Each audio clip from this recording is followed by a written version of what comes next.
boy child, male child from Chikmagalur, Karnataka.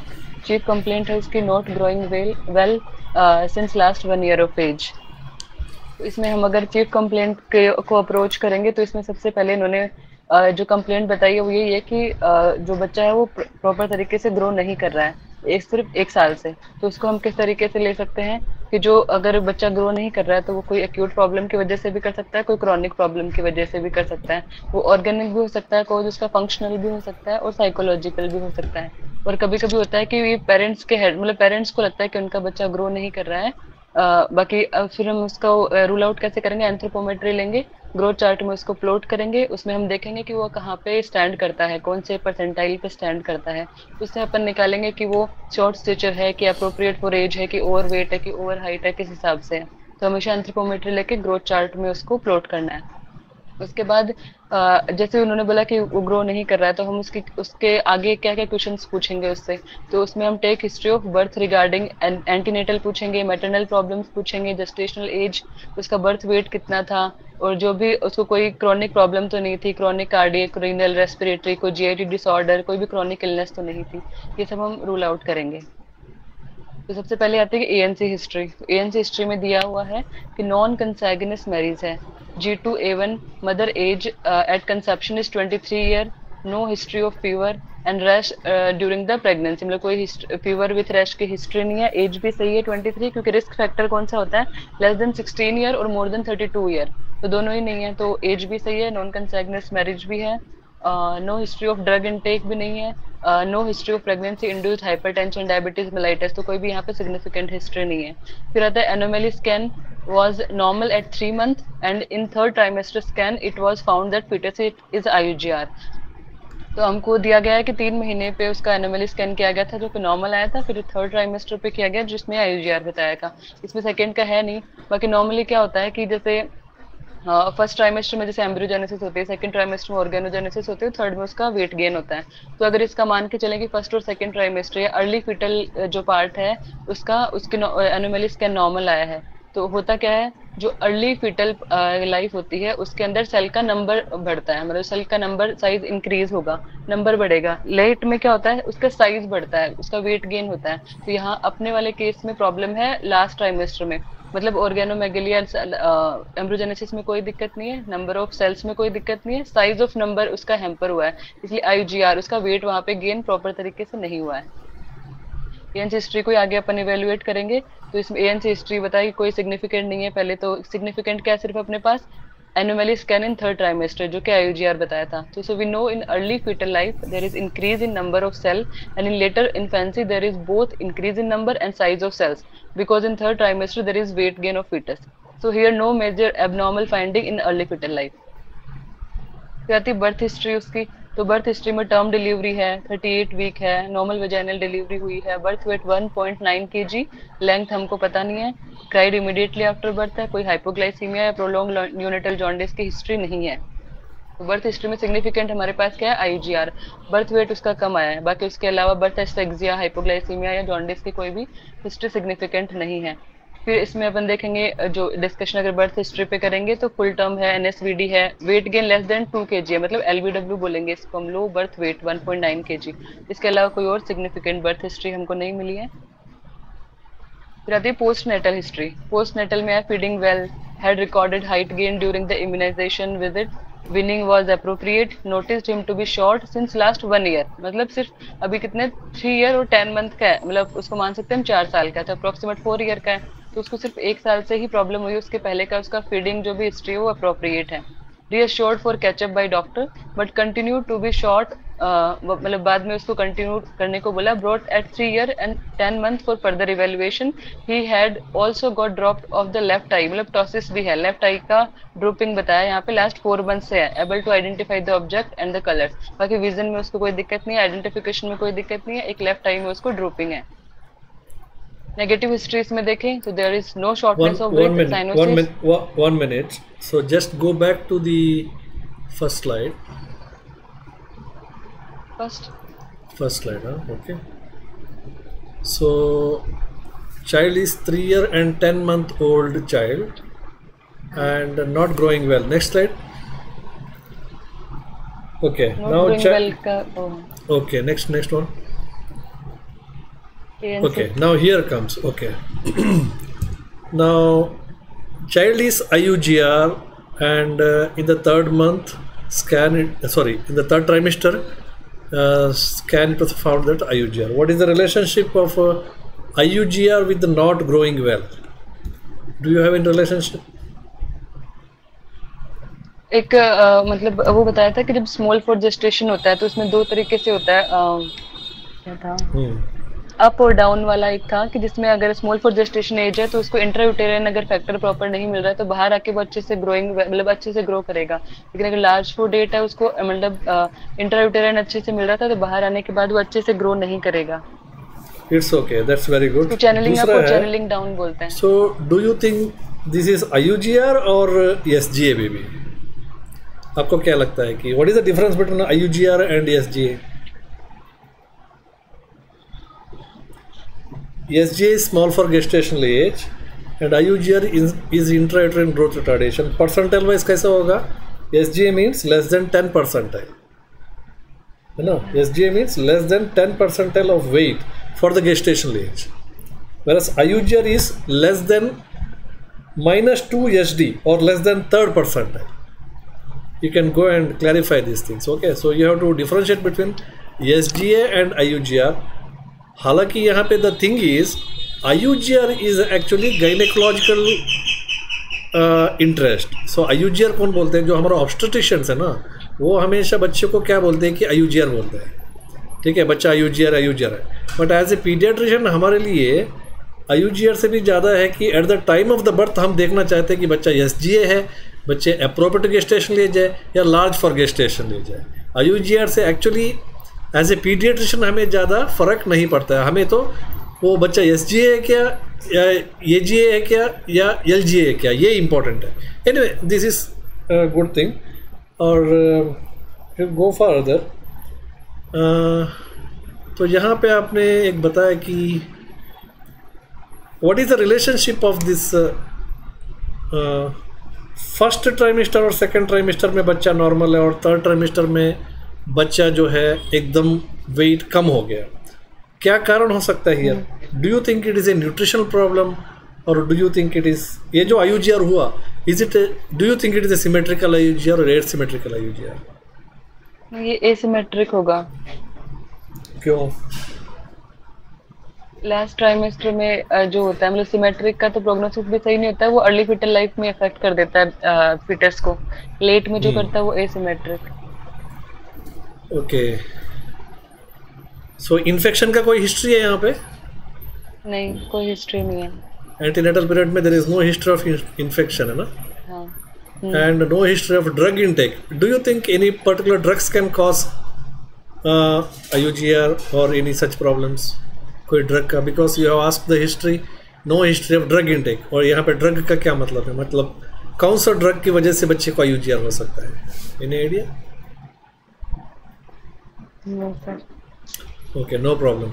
So there is no history of pregnancy, hypertension and DM. इसका जो है बच्चा IUGR या उसके बाद शॉर्ट स्टेचर होने में क्या है इसका रिलेशनशिप है? अगर मान लो मदर को है हाइपरटेंशन, मदर को है डायबिटीज मेलिटस, तो बच्चे में क्या हो सकता है? कोज में लिखे हुए थे कि इनसे IUGR कोज हो सकता है बच्चे का. अगर if the child is having diabetes mellitus में तो मैक्रोसोमिक होगा ना. Yes, so that's important thing. Now if child is having hypertension, pre-eclampsia, ये सब हो सकता है. एंड प्लेसेंटल इनसफिशिएंसी हो सकता है. एंड प्लेसेंटल इनसफिशिएंसी होने की वजह से ब्लड सप्लाई सही से नहीं होगा एंड चाइल्ड में भी IUGR लेटर. ठीक है, बट डायबिटीज़ का यहाँ पे हिस्ट्री नहीं है because most of the time diabetes will lead to macrosomia not microsomia. ठीक है, सो नाउ नेक्स्ट स्लाइड. इसमें जो है प्रोलॉन्ग्ड नियोनेटल जॉन्डिस आपने पूछा है ना बर्थ हिस्ट्री में. There is no hypoglycaemia and there is no prolonged neonatal jaundice. What is the importance of prolonged neonatal jaundice here? Preterm ज्यादा प्रोन होता है ना जॉन्डिस के लिए. ओके, बच्चा तो प्रीटर्म नहीं है शायद ना, 38 weeks. Sorry, IUGR low birth wait. IUGR is not supposed to get more. Preterm is more prone to get neonatal jaundice earlier. But the question is here, जो पूछा आपने क्या इसमें जो दिया है prolonged neonatal jaundice, what is the relationship of not gaining the weight and this prolonged neonatal jaundice? Any idea? Anybody can answer, जो भी है उसके साथ जो भी है वो आंसर कर सकते हैं। प्रोलॉन्ग्ड रहा तो हाइपरबिलिरुबिनेमिया रहा तो कर्निक भी हो सकता है ना, तो वो ग्रोथ को हैम्पर करेगा। वेरी गुड, एक तो ठीक है kernicterus, but there is no such history. But any other significant prolonged आपने पूछा जो है इस केस में शॉर्ट स्टेचर का केस है, और आपने पूछा कोई प्रोलॉन्ग्ड नियोनेटल जॉन्डिस हुआ था क्या इसको, मतलब 15 दिन के बाद भी जो है नियोनेटल जॉन्डिस परसिस्ट हुआ था क्या उसको 20 दिन तक। सो इसको इस केस में कोई सिग्निफिकेंस है anybody? What are the most common causes of prolonged jaundice? Prolonged neonatal jaundice कहाँ पे होगा? One of the cause of prolonged neonatal jaundice is hypothyroidism. Okay, so hypothyroidism is one of the most common cause of prolonged neonatal jaundice. If the neonatal jaundice is persisting for more than 15 days, okay, so immediately you have to suspect this about hypothyroidism, and we know that hypothyroidism is one of the most common cause of short stature. Short stature preterm. Okay, so therefore ये जो history है यहाँ पे, and what about the no hypoglycaemia? Suppose the mother is suffering from what you say diabetes mellitus like condition, the baby will have hypoglycaemia at the time of the birth. Okay, so वो दोनों हमने यहाँ पे rule out कर दिया। Now 38 weeks normal delivery vaginal, birth weight is 1.9 kg। Now what is this baby? Appropriate to gestational age, whether it's a low birth, very low birth weight. Is it low birth or very low birth weight? नहीं, low birth, very low तो 1500 ग्राम 1500 ग्राम से कम होगा तब बोलेंगे। Then extremely low birth weight? 1000 ग्राम से कम। एक primi होता है उसमें 800 ग्राम से कम। Micro preemie is less than 800. Okay, now what is this? ये जो बच्चा है 38 वीक्स में पैदा हुआ है और 1.9 kg है, तो ये क्या है? मतलब लो birth wait appropriate to gestational age, isn't it? Because it's a term delivery, no? 38 weeks है, तो गेस्टेशनल एज भी उसका सही है, गेस्टेशनल एज 38 वीक्स है, सही टाइम पे वो पैदा हुआ है, बट उसका बर्थ वेट लो है। So this is low birth weight appropriate to gestational age baby. Okay, IUGR is a USG diagnosis. ठीक है, आप जो है एज ए पीडियाट्रिशियन आप कहाँ देख रहे हो कि IUGR है, आपको पता नहीं चलेगा, वो तो USG डायग्नोसिस है। आपका डायग्नोसिस ये है कि this is a full term delivery with low birth wait और लो बर्थ वेट। ठीक है, ठीक है, that's good. Next slide. NSBD weight is less than 2 kg, that is low birth weight. No other significant birth history. Yes, next. Postnatal. Postnatal में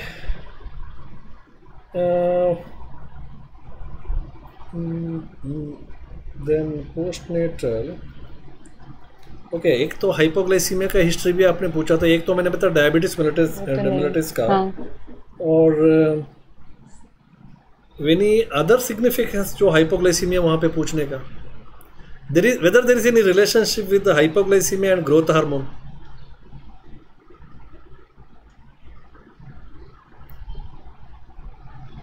Because see, hypoglycemia at the time of the birth may also lead to growth hormone deficiency, isn't it?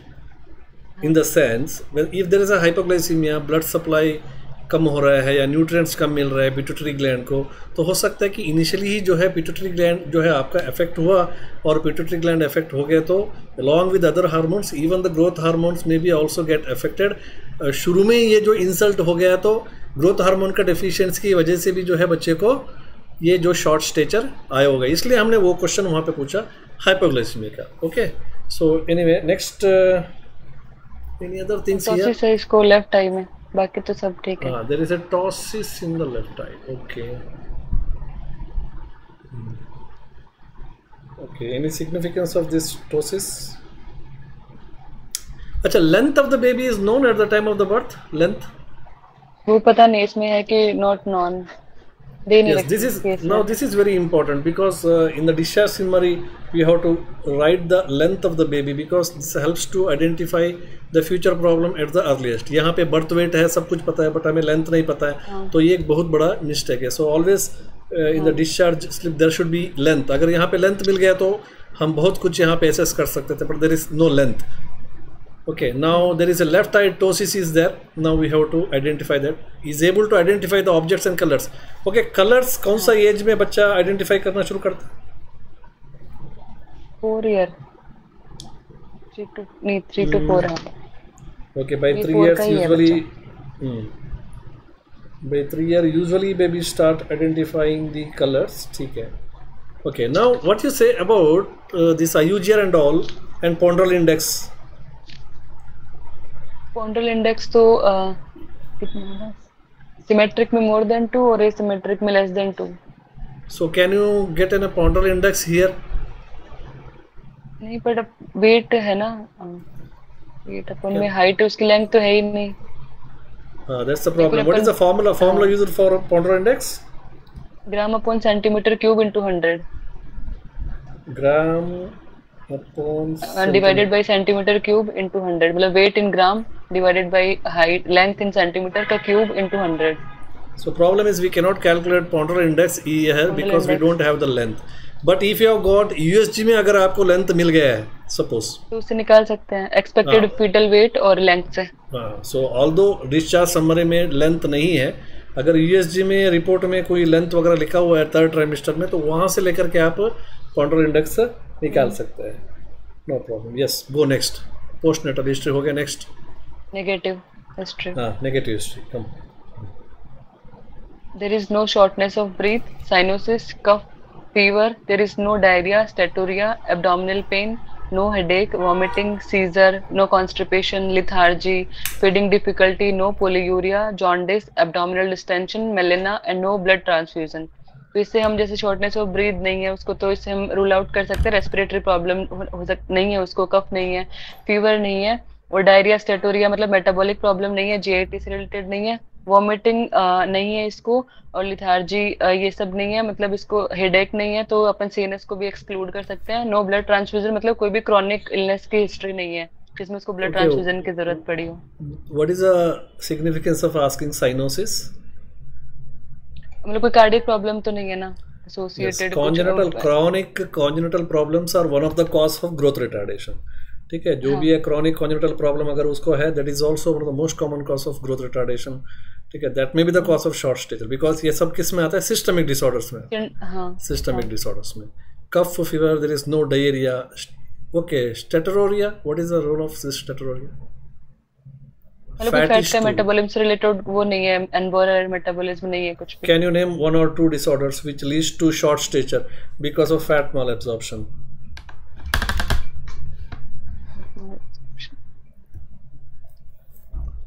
Fat malabsorption है, और उसके बाद जो है उस chronicity की वजह से जो है बच्चे को शॉर्ट स्टेचर आ गया. 1-2 डिसीज कोई भी आंसर कर सकते हो, जिसको पता है वो बोलो. Steatorrhea means always we have to understand, always remember 4 important conditions. Yes, number 1 is cystic fibrosis, number 2 is celiac disease, number 3 is A beta lipoproteinemia, and number 4 is some pancreatic problems. So these are the 4 problems which are basically related to the fat metabolism. ठीक है. सो ये जो चारों जो है chronic condition है, चारों chronic condition की वजह से बच्चे का ग्रोथ रिटार्ड हो सकता है. चलो, about the steatorrhoea, what is the significance of headache? Headache क्यों रूल आउट किया आपने? हेडेक, वॉमिटिंग, सीएनएस से रिलेटेड. सीएनएस से क्या होगा? किस में आएगा हेडेक? सीएनएस का कौन सा प्रॉब्लम है? मतलब हेडेक तो अलग अलग कोज हो सकता है ना, उसका टेंशन हेडेक है कि माइग्रेन है, उसे हेडेक तो अलग से भी अपन छोटा न्यूबॉर्न है, 3 इयर्स का बच्चा है ना अभी, तो आईसी इंट्राक्रैनियल प्रेशर इंक्रीज हो, intraocular pressure very increase important is any condition where there is increased intracranial pressure. It may be hydrocephalus or it may be some other infections etc. Headache, vomiting, seizure, ये तीनों जो है आपका increased ICP को rule out कर रहे हैं. There is no any space occupying lesion है, hydrocephalus नहीं है, या बाकी कोई मास नहीं है. ठीक है, तो वो तीनों को rule out करने के लिए. Constipation, again we have to rule out constipation here. Yes, अभी बताया था मैंने. Yes, you have to rule out hypothyroidism. Hypothyroidism is one of the cause of the short stature, so you have to ask about constipation. Lethargy. feeding difficulty, and polyuria. So polyuria, we know that diabetes 1 may be the cause. Diabetes. Feeding difficulty. Feeding difficulty may be there if child is having cleft lip or cleft palate like condition, क्योंकि skeletal problem, skeletal dysplasia is also one of the cause of short stature. Skeletal dysplasia भी जो है short stature के एक cause है, तो उसकी वजह से dental problems ऐसा कुछ हो सकता है, क्योंकि वो भी सब skeletal में आ जाता है. ठीक है. Then very important is jaundice तो हो गया, abdominal distension, melena, no blood transfusion. What is the importance of blood transfusion here? तो कोई भी क्रॉनिक इलनेस की हिस्ट्री नहीं है, हेमोलिटिक या कुछ भी ऐसा. Can you name 1 or 2 disorders where blood transfusion is required? जो सिकल सेल एनीमिया, थैलेसीमिया, ये सब भी. Very good. Go to the next slide. Very good. Very good. Past history. Surgical removal of the polydactyly at 10 months of age. No other hospitalization. मतलब इसको birth के time पे polydactyly था. Yes. Now, can anybody says what is the importance of this polydactyly in this particular child? Okay, having not gaining the height, short stature. So, presence of polydactyly, what it suggests? So, कोई भी syndromes हो सकता है polydactyly. Can you name any syndromes where polydactyly is present? Down syndrome या फिर Apert syndrome. Okay, then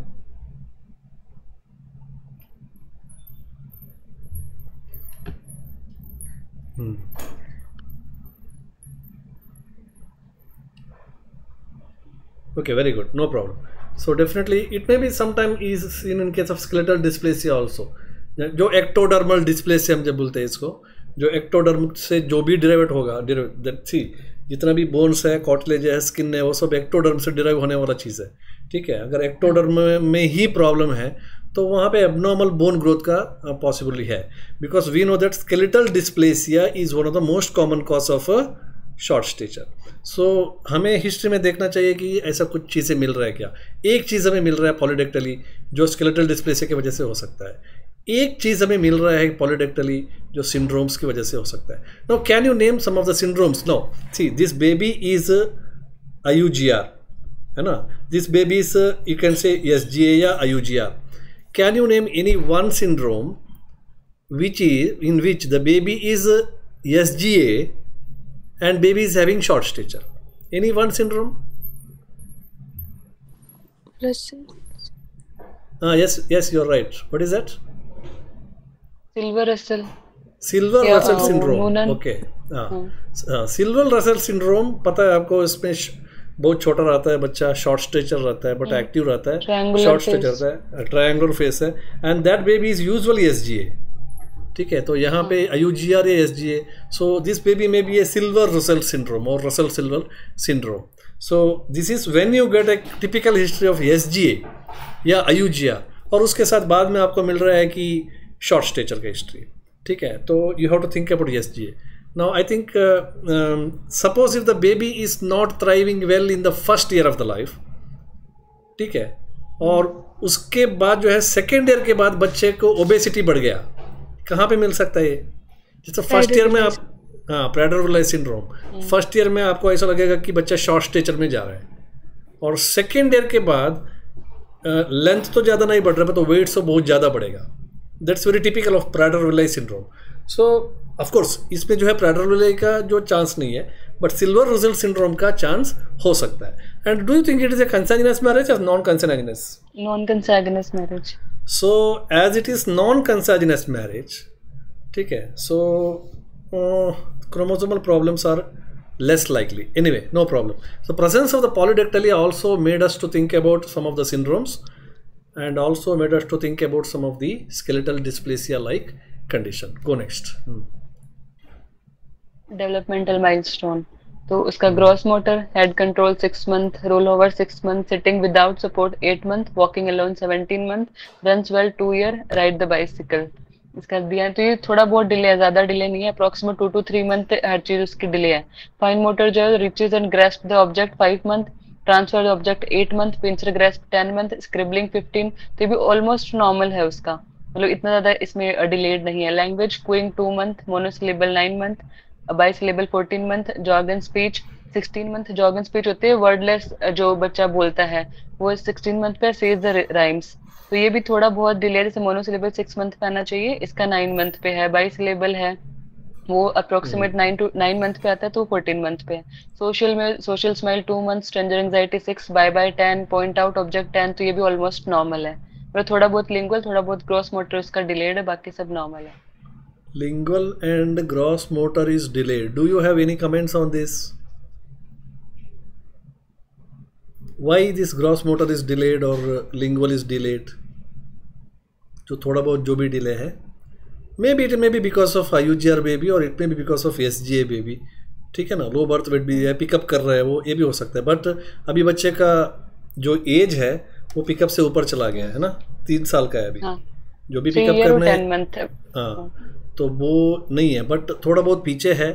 आप बोल सकते हैं कि this particular delay may be because of IUGR और some problems. Now very important is language is almost all okay, social is almost all okay, थोड़ा बहुत पीछे है फिर भी। Do you think there is any cognition problem in this child? Because we have to rule out hypothyroidism.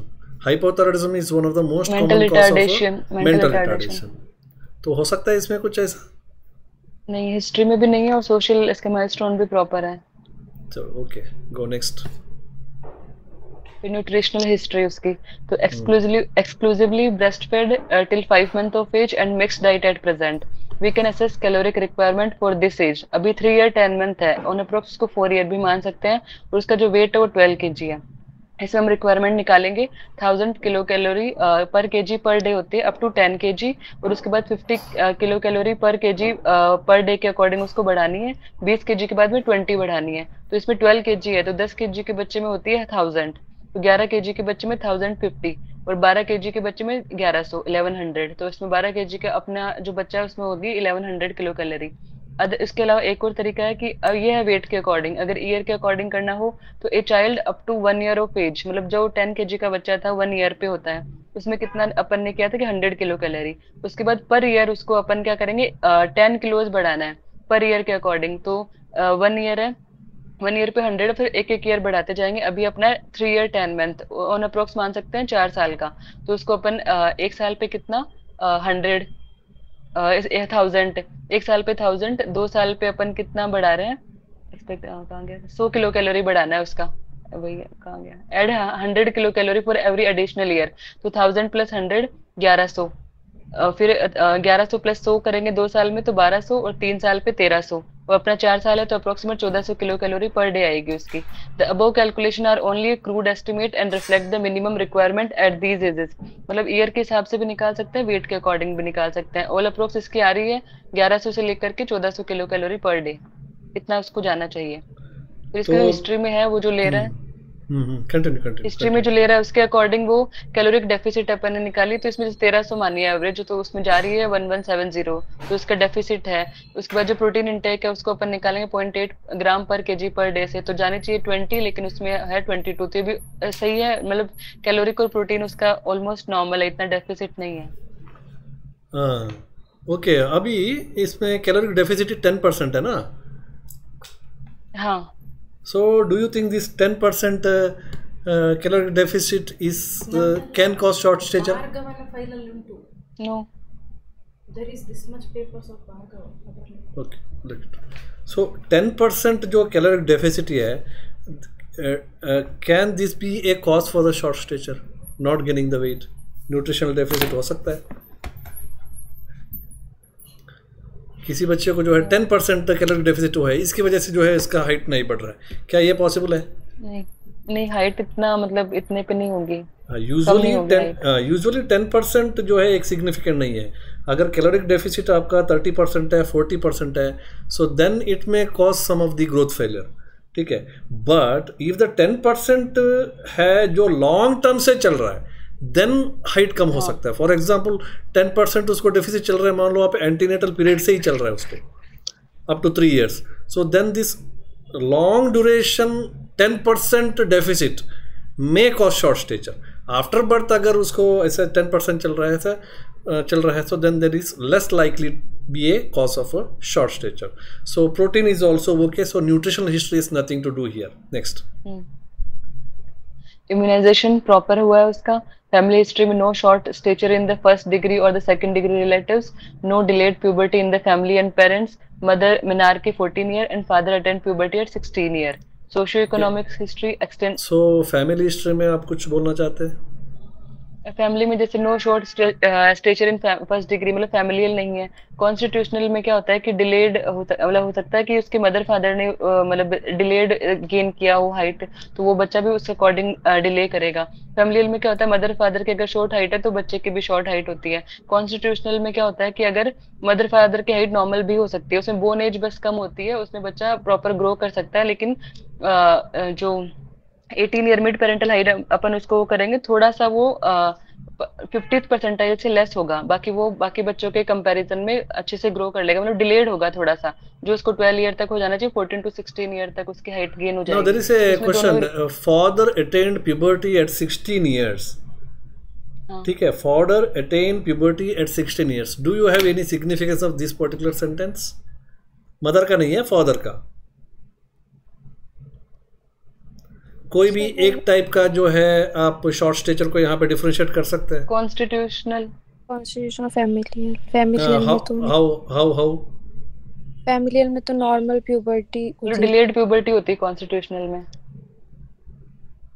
C in case of father we are talking about male में जो हो रहा है, मेल में जब प्यूबर्टी आता है तो फर्स्ट थिंग क्या होता है, हाइट बढ़ जाता है। ओके, हाइट बढ़ जाता है। So usually skeletal height will go into increase as the sexual growth happens in case of a male, but female में ऐसा नहीं है। फीमेल में तो मेनार्के से पहले जो है हाइट बढ़ जाता है और उसके बाद हाइट का जो गेन है वो लेस होता है। बट यहाँ पे वो क्या बता रहा है, फादर का जो प्यूबर्टी अटेन किया है वो 16 ईयर्स में किया है।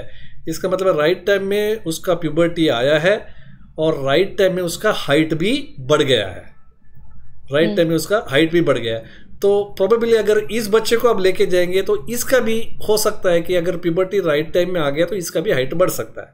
वन ऑफ द असेसमेंट, हमें पता नहीं क्या होगा आगे। सो this is the importance of asking this question. Next, socio economical.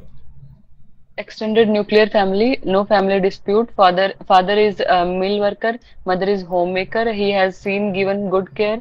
Family income 20,000, lower middle, socio-economical status as per modified Kuppuswamy scale.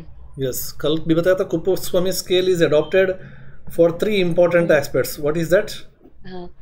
Occupational, उसकी monthly income और education. Okay, next, very good. Next. Examination head to foot. He is alert, prominent frontal region, oxycephaly, depressed nasal bridge, low set of ear, apicanthal folds, hypertelorism, ptosis of the left eyelid. He has the multiple frenula, palate and uvula is normal.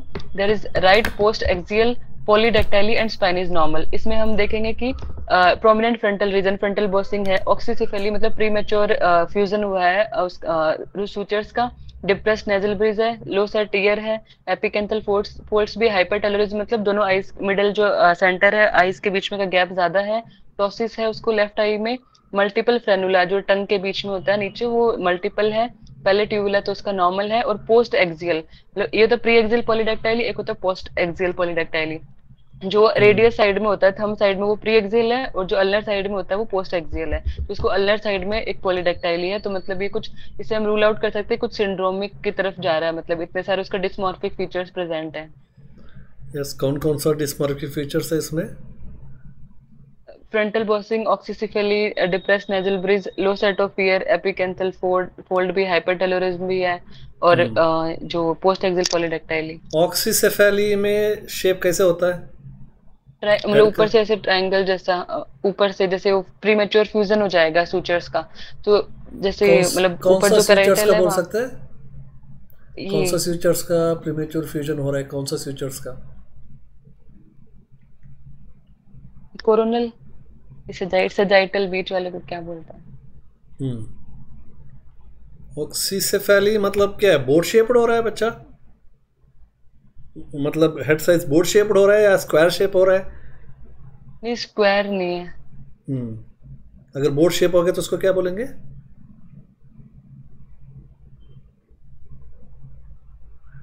चलो कोई बात नहीं, स्कैपियोसेफेली, okay. सो ठीक है, तो ये आपको थोड़ा बहुत देखना जरूरी है, ठीक है। So exactly oxycephaly okay, but you have to think about which particular future is get early fused, और कौन सा फ्यूचर्स का जो है फ्यूजन हो रहा है जल्दी, ये भी देखना है। So by this examination one thing is very clear, baby is having some dysmorphic features. Okay, there is low set of ear. You know the criteria of low set ear, 1/10th portion जो आप lateral canthus से जो line खींचते हैं, epicanthal fold है, nasal bridge depressed है. Okay, so can you name some of the syndromes which are associated with the short stature? उसमें Noonan syndrome भी आता है, सिल्वर रसेल आता है, प्रेडर-विलाई आता है, विलियम सिंड्रोम, इन सब में शॉर्ट स्टेचर मिल सकता है। So I will say Turner syndrome. Is it possible in this case? Turner female में है ना, ये मेल चाइल्ड है, नूनन हो सकता है। नूनन टर्नर का जैसा ही आता है सिम्टम्स, हाँ, लेकिन दोनों में हो सकता है, male female. But what is the basic difference? Turner syndrome is consider under aneuploidy, ठीक है, वो तो ये मोनोसोमी है, but Noonan syndrome autosomal dominant, इसमें डोमिनेंट है और 45XX या 45X7 नॉर्मल फाइंडिंग मिल सकती है, इसमें जरूरी नहीं है कि वो मिले 45X0। In other words to normal finding भी आ सकती है। In other words to say Noonan syndrome is a single gene disorder है, एंड दिस पर्टिकुलर जो है आपका टर्नर सिंड्रोम है, जो फीमेल में होता है, सेम सिम्टम्स के साथ आता है, but there is a chromosomal problems है, one chromosome is itself is missing. चलो next. External genitalia, micropenis, stressed penile length is less than 1 centimeter. Urethral meatus at the tip, bilateral well-formed scrotum with palpable testis. Testicular volume is 1 ml bilaterally. इसमें भी हम माइक्रोपेनिस है तो वही मतलब syndromic side भी जा सकता है, जैसे पहले वाले फीचर्स के साथ एसोसिएटेड हो। तो वाइटल्स इसके सारे नॉर्मल है, पल्स नॉर्मल है, volume and character normal, respiration भी ठीक है, बीपी भी इसका ठीक है, टेम्परेचर भी ठीक है, सैचुरेशन भी सही है, पैलर एक्ट्रासाइनोसिस कुछ भी नहीं है, मतलब वाइटल सब नॉर्मल है इसका भी। Okay, now stretched penile length less than 1 centimetre, what is the 2.5 centimetre होना चाहिए, तो माइक्रोपेनिस है ये। But age of the child is 3 years now, 3 year 10 month। हाँ, देन ये जो ठीक है, क्या इतना कम एज में भी जो है पेनाइल लेंथ जो है 1 सेंटीमीटर, सॉरी 2.5 सेंटीमीटर ही होना चाहिए, या कुछ ऐसा कुछ वेरिएशन है? नहीं, इससे तो थोड़ा ज्यादा, मतलब बर्थ पर न्यू बोर्न का पता है मुझे 2.5 centimetre. Okay, testicular volume is 1 ml bilaterally, testis is palpable. Okay, now any comments on the vitals? जो वाइटल्स है इस बच्चे में, इसके ऊपर कोई कमेंट है आपका? पल्स इज 110, 3 साल के लिए नॉर्मल है ये? हाँ, थोड़ा इंक्रीज है, थोड़ा सा है, पर मतलब वो हो सकता है लेने में। Felt equally, volume and character is normal, respiration 20 minutes, BP is normal. What is the significance of BP in this particular child? You know there is micropenis, ठीक है, आपको वहाँ पे माइक्रोपेनिस मिल रहा है, और यहाँ पे कंजेनाइटल एड्रिनल हाइपरप्लेजिया, CH देख सकते हैं अपन। हाँ, very good, congenital adrenal hyperplasia, adrenal hyperplasia.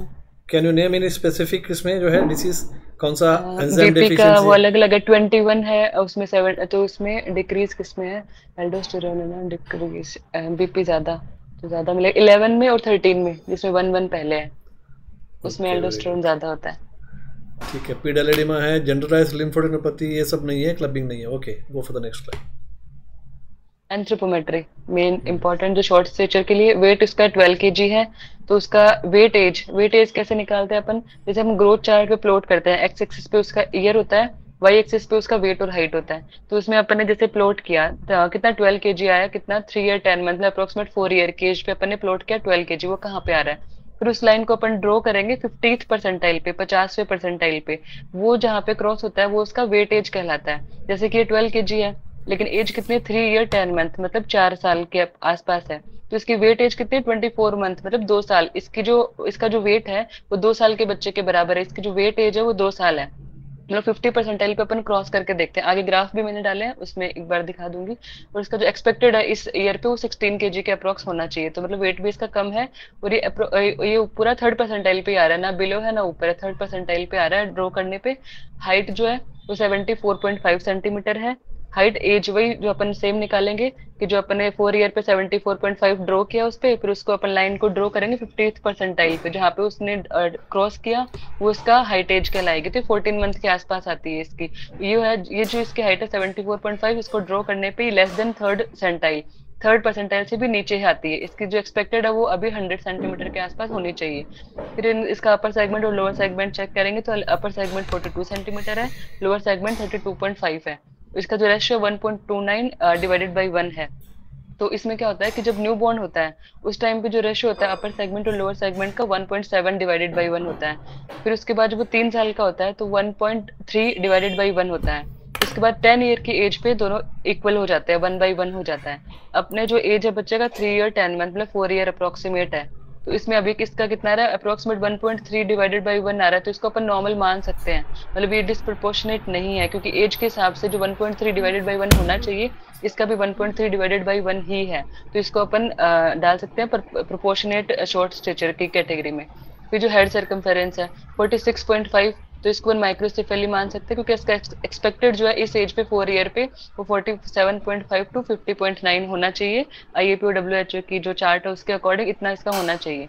Mid parental height इसकी कैलकुलेट करेंगे तो जो दिया गया है उसमें 162 दिया गया और 158 दे रखा है पेरेंट्स की height, plus 13 divided by 2 plus किया क्योंकि बॉय है, मतलब मेल चाइल्ड में प्लस 13 डिवाइडेड बाई 2 करता है, फीमेल चाइल्ड में -13 करते हैं। तो इसका आ गया 166.5। इसमें हम प्लस माइनस 8 भी कर सकते हैं, प्लस माइनस 10 भी कर सकते हैं, दोनों अलग अलग है। जो मेहरबान सिंह उसमें 8 दिया हुआ है और एक और बुक है उसके अंदर 10 दिया हुआ है, तो अपन 10 या 8 प्लस माइनस मान के चलते हैं मिड पेरेंटल हाइट। ये किसको शो करते हैं mid parental height, 18 year puberty, जो 18 ईयर की एज पे कितना वो कितनी हाइट तक वो पहुंच सकता है, ऑन अप्रोक्स अपन प्रोबेबिलिटी निकालते हैं, वो आती है मिड पेरेंटल हाइट। उसको हमेशा अपन 18 ईयर की लाइन के थ्रू ड्रॉ करेंगे। Why there is gap of 13, मतलब इसमें 13 ही नंबर अपन ने क्यों लिया, कोई और भी ले सकते थे 6, 7, 8, 9, 10 कितना भी, तो 13 से ही इतना क्यों किया अपन ने, क्योंकि हम जब चार्ट देखते हैं IAP WHO के तो उसमें जो डिफरेंस है बॉयज वाला मतलब मेल वाला और गर्ल्स फीमेल वाला, उसमें जो 3rd परसेंटाइल है उसको अपन लाइन ड्रॉ करेंगे साइड में उसकी सेंटीमीटर वाली हाइट में, तो उसमें जो डिफरेंस आता है वो 13 सेंटीमीटर का आता है। इसलिए हम फीमेल में हमेशा -13 करके चलते हैं। तो if you see the chart for male, जो मेल में जो यूज करते हैं आप चार्ट, उसका कलर क्या होता है, फीमेल का कलर क्या होता है? ये पर्पल और ब्लू, गर्ल्स में पर्पल और इसमें ब्लू, पिंक, जो भी पिंक है। Okay okay continue. बॉयज तो ऑलवेज मैंने डाला भी डिफरेंस, बॉयज में ब्लू है, हाँ boys blue, girls pink. B for B next. हाँ, तो इसमें जैसे इसमें जो रेड वाली लाइन है ना ग्राफ में वो 3rd परसेंटाइल की है, तो इस रेड वाले 3rd परसेंटाइल को अपन साइड में क्रॉस करेंगे, जैसे मैं इसमें दिखाती हूँ, जैसे ये है 3rd परसेंटाइल, तो इसको अपन साइड में लेके जाएंगे, क्रॉस करेंगे इधर। तो इसमें जो है 160 पे, किसी बुक में इसमें जैसे 160 के आसपास ये क्रॉस कर रही है, ठीक है। इसको इधर देखेंगे अपन गर्ल्स वाले में तो ये कहाँ पे क्रॉस कर रही है, सॉरी टेढ़ी चली गई, इसमें अप्रोक्सीमेट आएगी 147 पे, 145 से ऊपर आएगी। तो गैप कितना 147 और 160 में 13 सेंटीमीटर का, इसलिए हम इसमें 13 का वो डिवाइड करते हैं।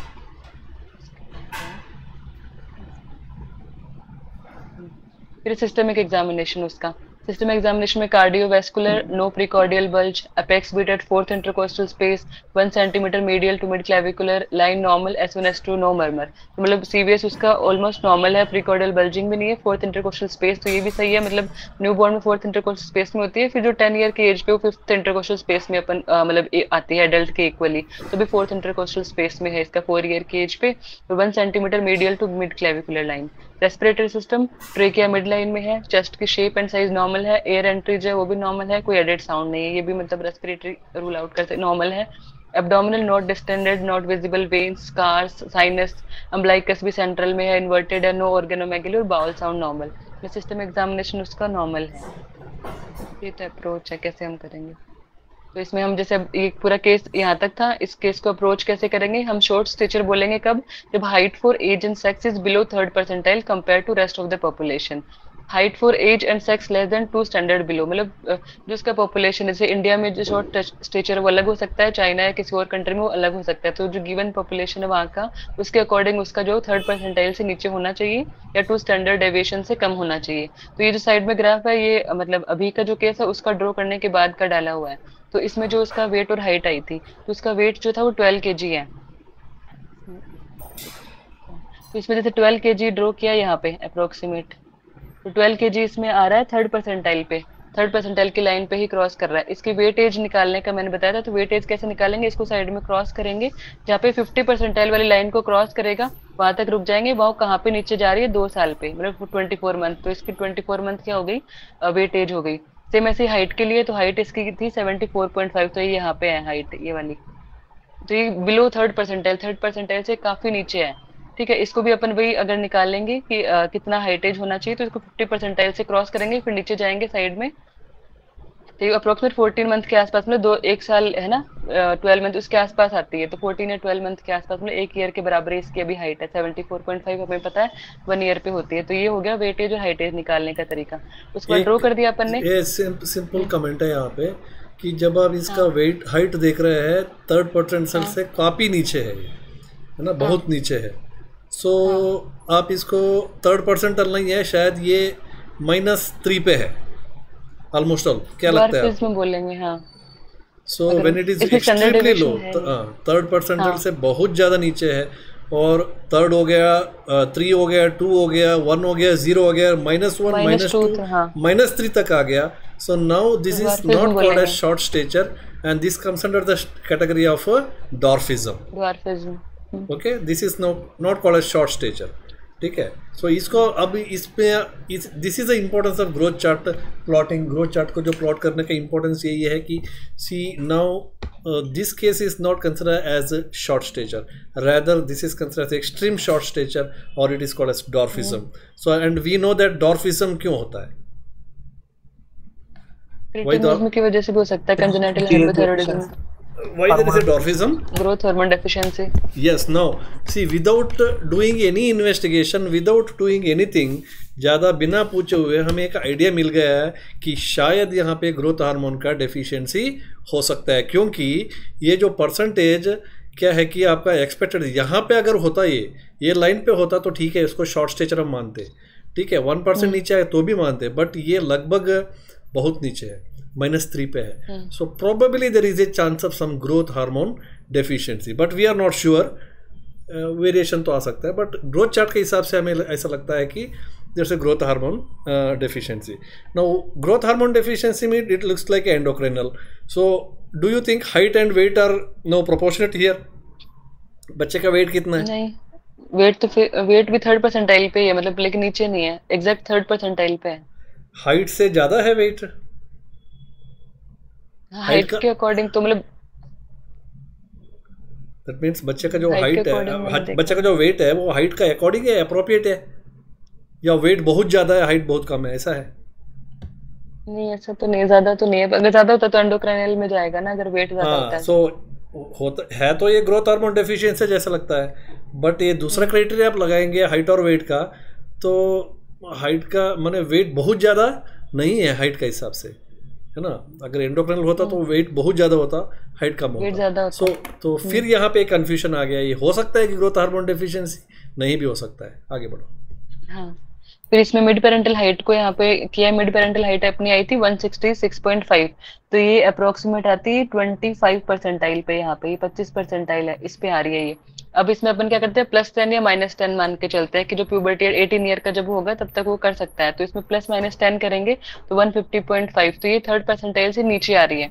इसका मतलब ये पैथोलॉजिकल है, इसमें अपन आगे डिफरेंशिएट करेंगे, फिजियोलॉजिकल, फैमिली कॉन्स्टिट्यूशनल कब बोलेंगे, पैथोलॉजिकल कब बोलेंगे। तो अब जब उसकी मिड पेरेंटल हाइट भी थर्ड परसेंटाइल से नीचे आती है अपन +-10 करने पे, तो उसको हम पैथोलॉजिकल में कंसीडर करेंगे। तो इसको जो मिड पेरेंटल हाइट है उसको -10 करेंगे तो थर्ड परसेंटाइल से नीचे है, मतलब इसको अपन ऐसे इग्नोर नहीं कर सकते कि आगे जाके ग्रो कर लेगा आपका बच्चा, तो इसको अपन को आगे इवेलुएट करना चाहिए। इसमें फिर 3 स्टेप अप्रोच पे जाते हैं। सबसे पहले कोई भी शॉर्ट स्टेचर का पेशेंट आता है अपने पास, तो सबसे पहले अपन देखते हैं height for age and sex, उसकी हाइट निकालेंगे, एज के अप्रोप्रिएट कितनी है और सेक्स मेल फीमेल के अकॉर्डिंग उसका कितना होना चाहिए। तो इसका जो फॉर्मूला है कि एज इन ईयर्स इंटू 6 + 77 के अकॉर्डिंग निकालेंगे। फिर निकालेंगे the estimate the mid parental height and fix the target height. जो टारगेट हाइट है उसकी 18 ईयर पे, जब जैसे भी प्लॉट करके बताया था वैसे उसको प्लॉट करना है मिड पेरेंटल हाइट निकाल के, फिर थर्ड है then calculate the height velocity. फिर अपन को हाइट वेलोसिटी निकालनी है, ये सबसे इंपॉर्टेंट पॉइंट है।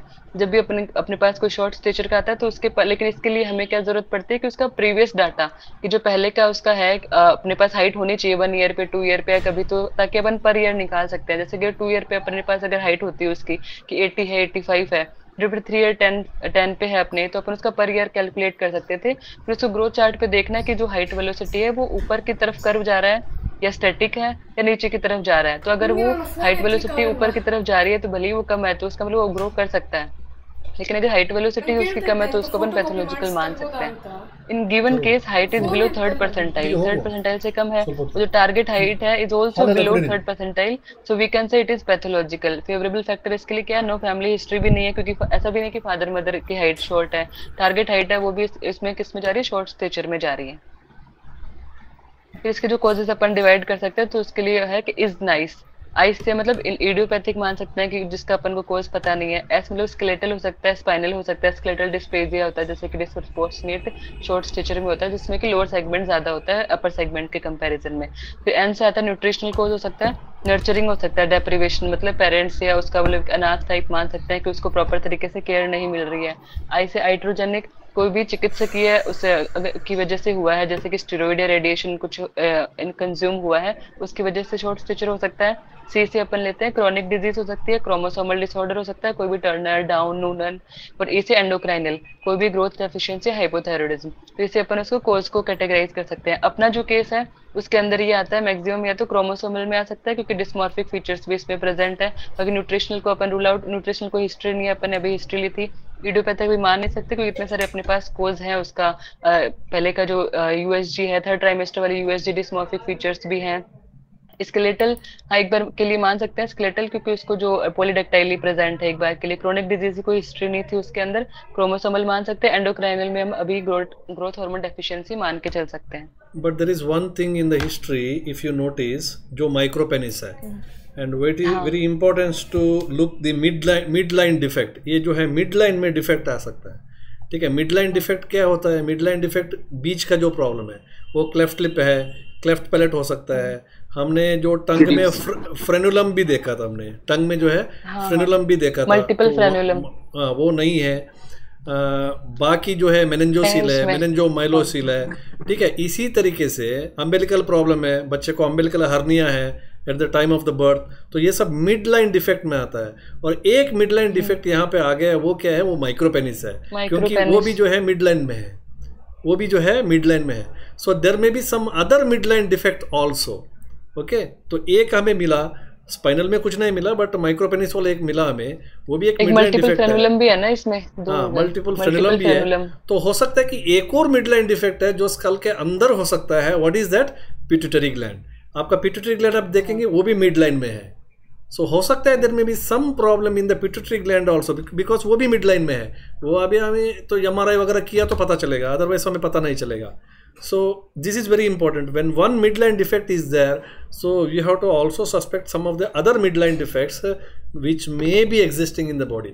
अगर मान लो गलती से अगर इस बच्चे में midline defect skull में भी मिला, तो midline defect कहाँ पे आएगा? पिट्यूटरी ग्लैंड में आएगा, ठीक है। पिट्यूटरी ग्लैंड में अगर आया तो पक्का वो ग्रोथ हार्मोन का प्रॉब्लम वहाँ पे आएगा, क्योंकि बहुत सारे हिस्ट्री में जो है पॉइंट उसी के टूवर्ड्स हमें सजेस्ट कर रहा है। So it may be one of the possibilities. Yes, next. जो शॉर्ट स्टेचर है उसको अपन कैटेगराइज कर सकते हैं फिजियोलॉजिकल, पैथोलॉजिकल, प्रोपोर्शनेट है कि डिसप्रोपोर्शनेट है, इंट्रिंसिक फैक्टर है, एक्सट्रिंसिक फैक्टर है, एंडोक्राइन है, नॉन एंडोक्राइन है, प्रीनेटल बैकग्राउंड से, पोस्टनेटल बैकग्राउंड से है।